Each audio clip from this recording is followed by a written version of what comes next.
जेहेतु शुक्रवार था आमिष खायापी इच्छा है हेल्ले कौन हम बापा मना करते आज मुझे आमिष किसी घर को आनीपारे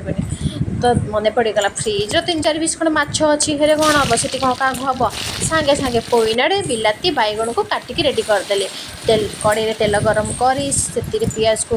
भाजिकी अदा रसुण जीरार पेस्ट पकई भल भाव कषिली कषिला से लंका गुंड हल्दी गुंड देली तापर लुण को देली मोर मसला सब कषि गलापर काटी रखि पनीपरिया पकईली को भल भाव मसला सह कषिली मोर परिवा सब भल भाव कषिगला सीझीगला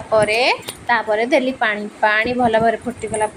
माछ को पकईली अल्प माछ थिला तो माछ पकईली माछ तरकारी मोर ए रेडी देखंतु माछ भल भाव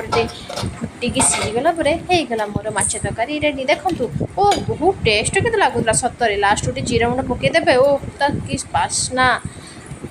उफ कि टेस्ट।